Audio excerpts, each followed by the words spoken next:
Today we are making ponche just in time for the chilly weather. Finally, it is getting colder in here in Los Angeles. Wherever you are, let us know where you are.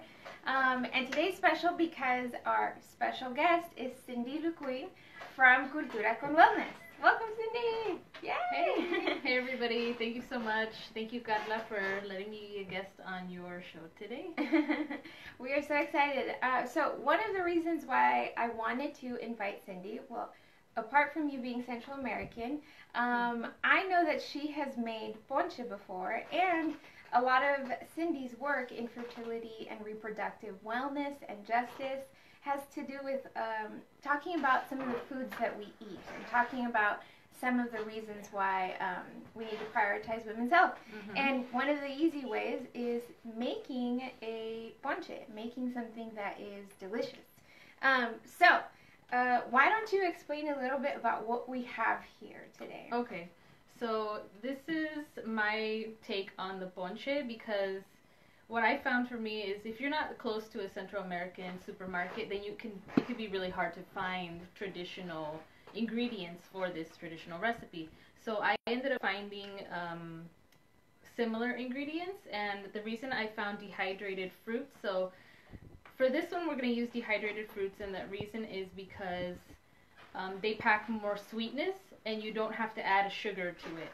And so in reproductive health, and the reason I suggest that so much is because too much artificial sugars, or even cane sugar, additional sugar other than sugar that comes from fruit, can actually impact your reproductive health. And it does a number on your cycle. It can change your period and menstruation. So we want to make sure that when we're eating sweeter things, that it's as natural as possible. So we have dried pineapple here. We have apple rinds. We have prunes, dried apricots, and then dried cranberries. And then we also have some spices. So we have some cinnamon, and can you use ground, or do you have to use the full raw spice? I like using the full raw spice because it's gonna have more flavor. Yeah. And then we also have cloves, which, how do you say this in Spanish again? Claveles? Claveles. Okay. And if you can't find these in your grocery store, the Latino stores usually have them. I actually found my spices in an Indian food store. So if you can't find it at the Latino stores, definitely check out some of the Asian stores. A lot of spices are very familiar in different cuisines, not just in our Latin American cuisine. But this is what the claveles, or the cloves, look like. And how much of each do you need for like a good portion of ponche? For ponche, well, for this one we're going to use the ground cloves. So this is what the whole claveles would look like ground up. It's just a powder spice. And for this you would need about a teaspoon. So I would say that would be maybe 3, or you could actually still measure that in a teaspoon. So yeah, and you can grind your own spices too. Like, you don't have to buy ground spices. It's kind of just a preference. If you you always get more potency when you grind it up fresh, but again, it's preference. It's like similar to when you're using dried herbs or fresh herbs. Fresh herbs are always going to taste more alive because they're fresh. And with dried herbs, you're going to have the taste of that there, but it's not going to be like front and center. It'll be more like a plain background. Background to the main star of like whatever. A softer taste. It'll be más suave, más subtle. Awesome. So one of the things that both Cindy and I were talking about was the history of ponche. So she kind of told you all of the stuff that we are going to use for the one we're making today, but ponche is made in almost every Latin American country. Cindy is Guatemalan and Salvadoran, and in both countries there's ponche. There's also ponche in the Caribbean, and those different countries are going to have their own interpretations, and some of them will add like coconut water, or coconut cream, coconut milk.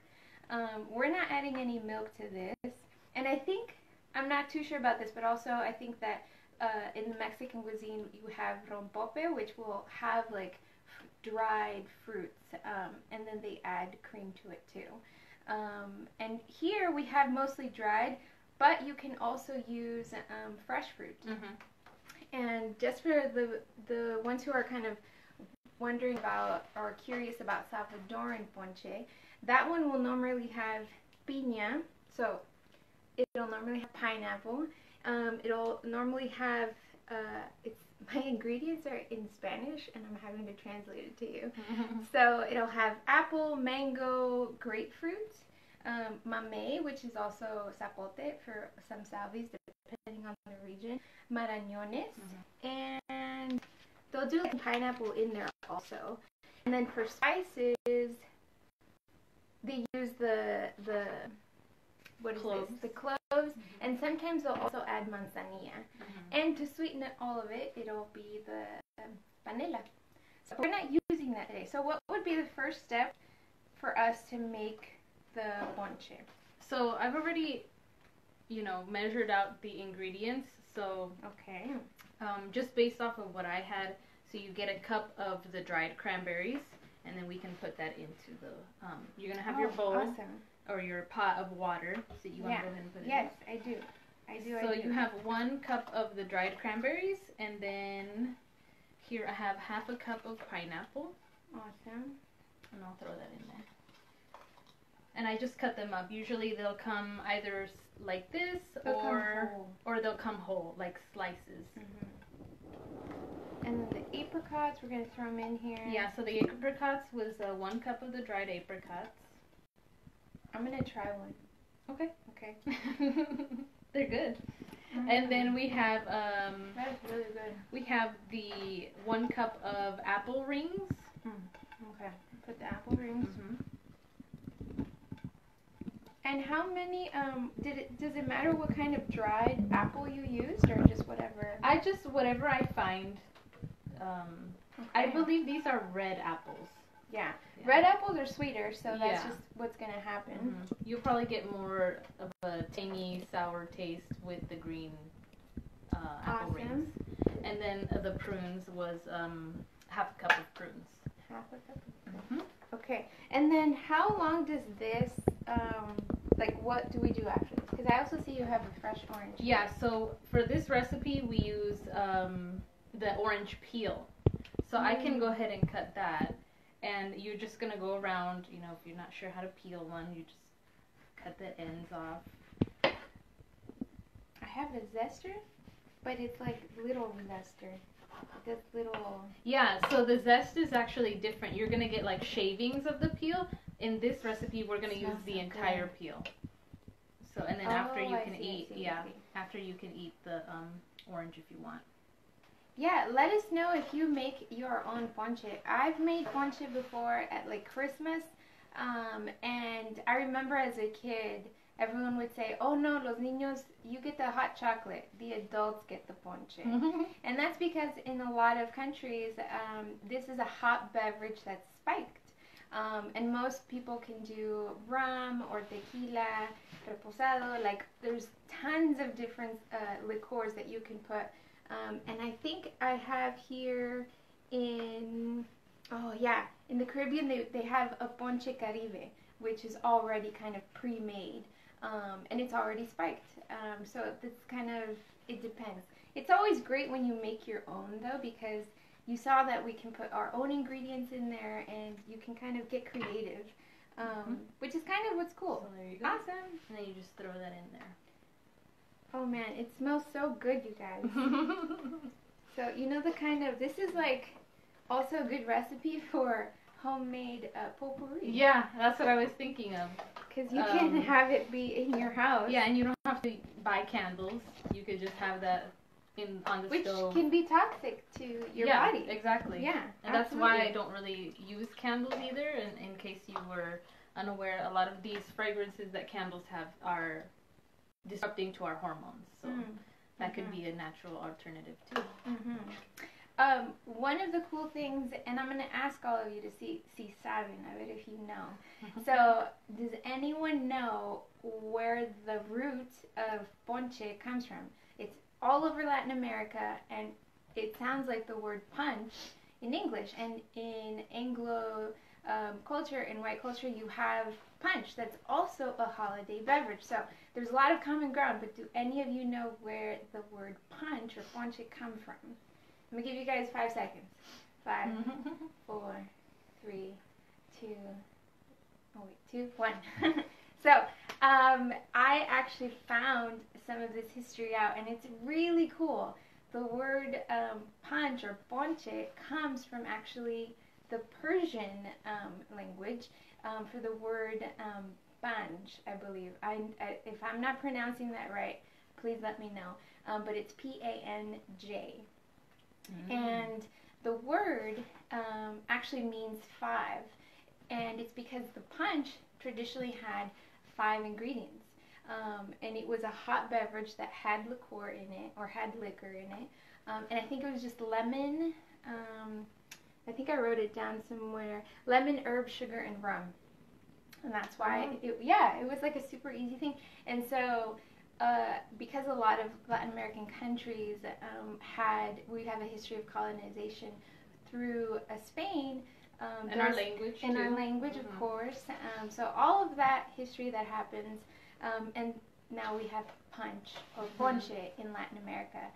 So it's very common, and it makes sense that all these different countries have their own interpretations of it, because they're using ingredients and fruits that are native to where they're at. So Argentina has their own punch, Chile has their own punch, Mexicans, of course, people from El Salvador, from Guatemala, Honduras also.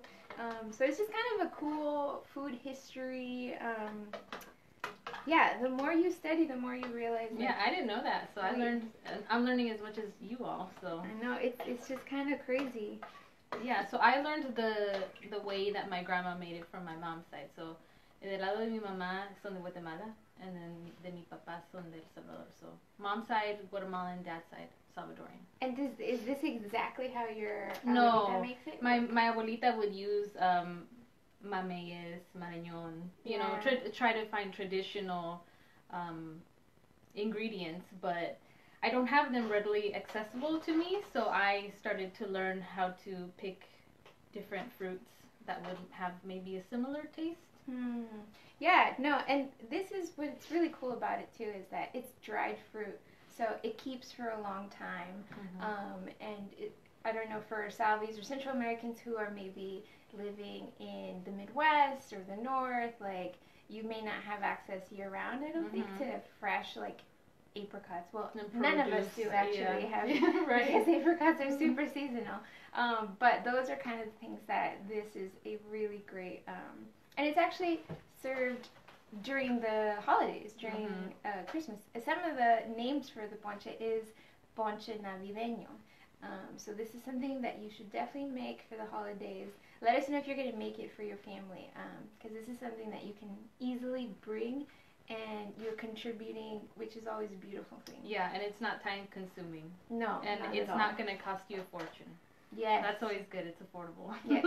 How much would you say, like, if we had a bigger kind of like olla and we put in all of the ingredients, like, how much would that make? Oh, that would make... Or your recipe is good for how many folks?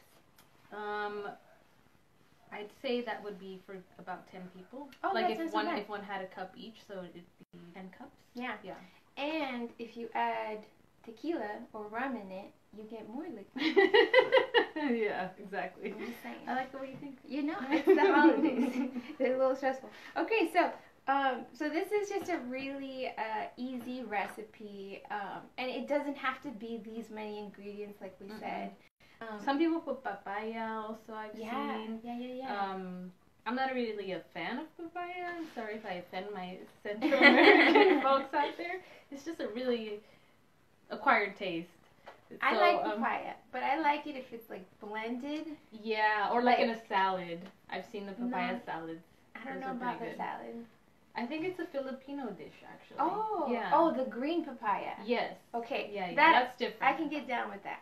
But the orange stuff, we all know it smells a certain way. Yeah. It'll taste great, but it'll smell a little funky. So that, if you want to put that in there, and that's a good point. What fruits do you maybe not want to put in the ponche? Yeah, you can change it to your liking.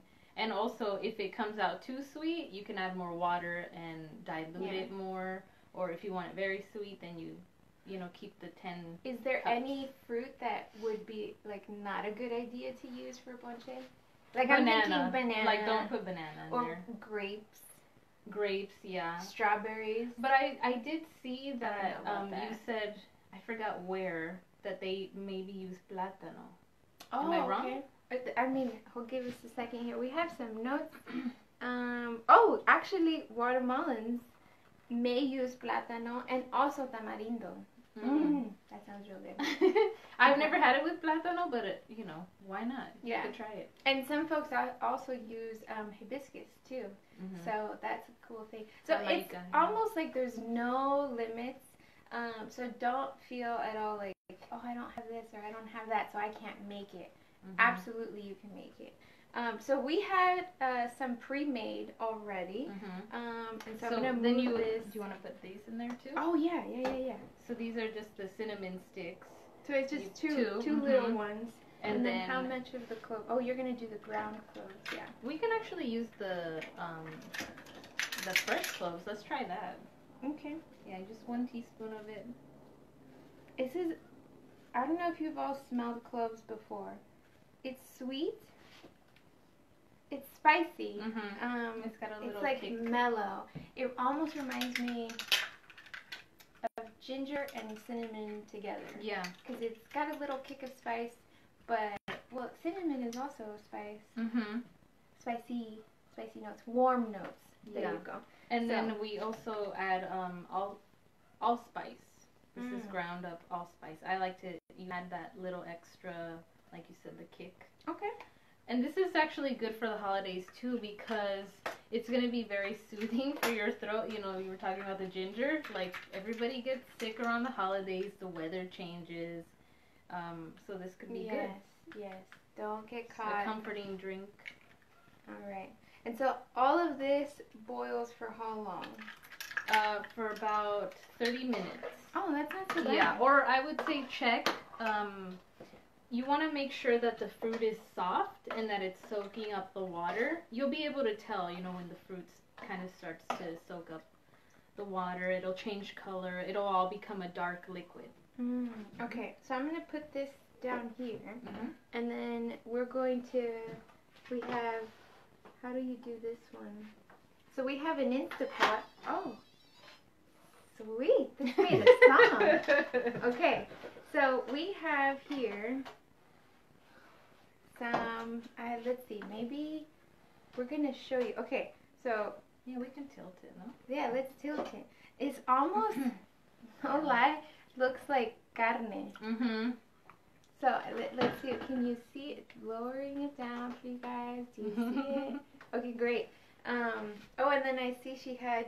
You did like fleshy, fleshy fruit skin. Check it out. Check it out. Yeah. Orange rind. It smells good. Okay, so now we're gonna serve it here. And you can actually put the fruit chunks in there too. It just gives you that fiber and everything. Oh, that's good. Oh man. See, so the color is gonna, that's what you want to look for. Yeah, it looks rich. Alright, here's for you. And then if you wanted to, I guess you could just strain it if you don't want the chunks of fruit. But that's kind of el chiste. Kind of the point too. Yeah, exactly. That's what makes it unique. Yeah. Oh my gosh, I'm so excited. So this, this is ponche, you guys, so salud. Cheers. We're going to taste it now. Oh, man. Está rico, ¿verdad? You know what I like about it is that it's not, you know how we're always careful not to have too much sweet stuff, but you want something sweet? This hits like all the right notes on your palate, so it's like sweet, but it's also a little sour. But it's super balanced. Yeah. It's super, super balanced. So yeah. And we added no sugar. No sugar. Again, you're going to get the most sweetness from the dehydrated fruits. Are there any questions at all coming up on no questions yet? Elizabeth just sends her love. Oh, yay. Love back to you. Elizabeth. Awesome. So, where can we find Cultura Con Wellness? And do you want to talk just a little bit more about what you do and how all this ties in? Yeah, so I actually started a platform about almost 4 years ago. It's called Cultura Con Wellness. And there I talk about reproductive health, sexual health for, specifically, I want to say I'm reaching out the Latinx community because it's so taboo for us, but it's part of our health too. And so I start talking about that. How do we incorporate that into our daily lives and make it a priority, because that's actually going to determine the longevity of your health, not just when you're in your reproductive age and, to have babies. It's more than that. And then when we go into, I'm speaking about women, perimenopause, menopause, all of that. It really makes a difference in our health and how, como vamos a llegar a la edad avanzada, how we're going to get to our old age. So that came from my own experience. I was diagnosed with a cyst on my ovary. I had to have it removed. And after that, I really just started paying attention to what I was eating. I wasn't so strict on myself before, and I'm not really strict now, but I just became more mindful of what I was eating. And then what I was putting in my body, and that also was, contraception and all those topics that our parents didn't tell us, porque no nos dicen nada. And if we did talk about it, they would say, no hablen de eso, and so I'm saying let's change the narrative about that. That's awesome. I really support Cindy's work, and I love that a lot of it has to do with, what we consume, and also not sacrificing some of the recipes that we love, that are traditional. If you feel like that, I trust you, trust me, if you do some more research and some more digging, you'll see that a lot of our foods are actually really healing to us. And I think this is a great one to kind of start you off with. So if you make ponche navideño, or for Thanksgiving, what would we call that? Ponche de día, or ¿cómo se dice? Día de Gracias? Thanksgiving. Or family. Family will also say, el día del turkey. El turkey. So you can definitely let us know if you make it, or if you make other treats or food for your family for the Thanksgiving holiday. Let us know. We want to see the pictures. But thank you, Cindy, for being and showing us. And you can find her on Instagram with Cultura Con Wellness, and also Facebook. And sign up for her newsletter, because she always has really, really cool stuff that she sends out. And that's it. Hasta luego, chicos. Y provecho. Bye.